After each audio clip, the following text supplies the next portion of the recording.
Everybody was talking last year about how much older our favorite rock stars are. I mean, everybody was talking about it. No longer are the big stars at the energetic age of 20. Now, they're over 30 at this point, some 35, even past 40. But these mature adults still had plenty of energy to take on the grueling task of touring the country, thanks to these old fogies, along with some of the younger folks. 1986 had more than its share of big concert tours. Here's a look at some of the most successful.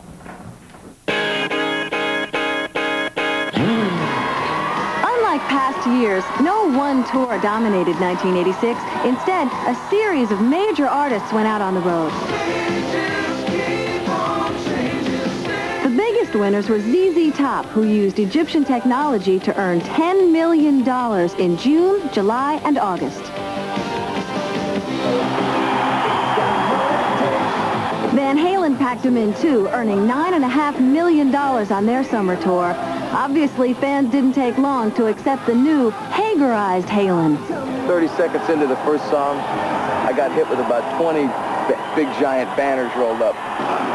So I start unrolling them, looking at them, David Lee Who, some other rude statements, and it really, I can honestly say it encouraged me.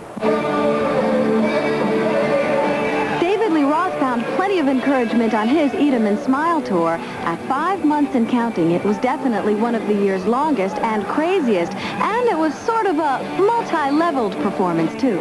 Come listening for the Guitar Hero? We have that.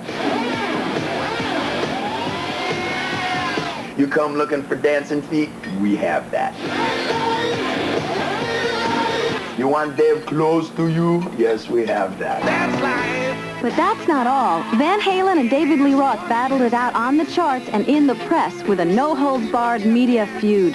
Well, of course the Van Halens are going to be angry at me, because it's a big divorce, man. It's a big divorce.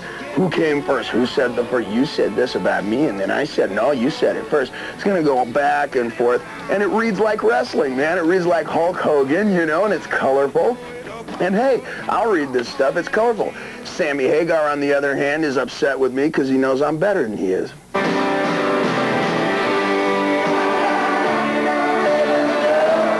Bob Dylan had Tom Petty and the Heartbreakers backing him up on a much-anticipated world tour. They played 31 cities in America together for almost 1 million fans, Dylan's first trip around the country in 5 years. Bob Seger is another veteran who hit the road again, and Neil Young returned to rock and roll by taking Crazy Horse out on one of the year's stranger tours.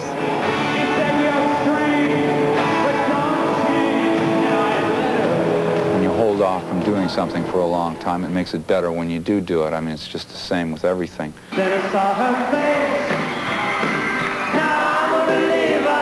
The Monkees turned 20 this year, and their U.S. tour was nothing short of a phenomenon.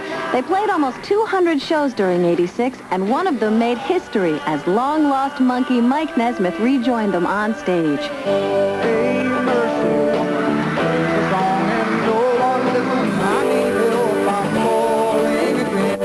We were very, very pleased to have him here, and it was an incredible thrill. Yeah, it was, wasn't it? Incredible thrill.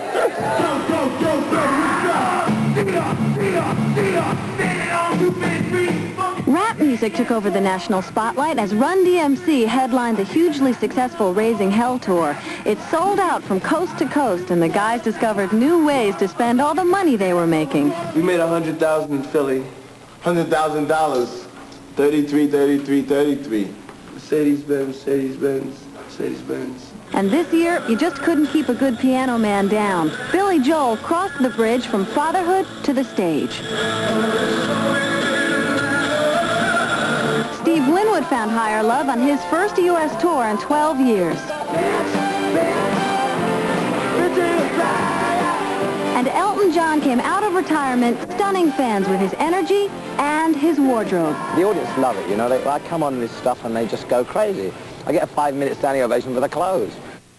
Speaking of unique clothes, the video at number 51 is about a fashion attachment some people may like to see popular in 1987. From one of the bands with a big tour last year, here is Velcro Fly, courtesy of ZZ Top.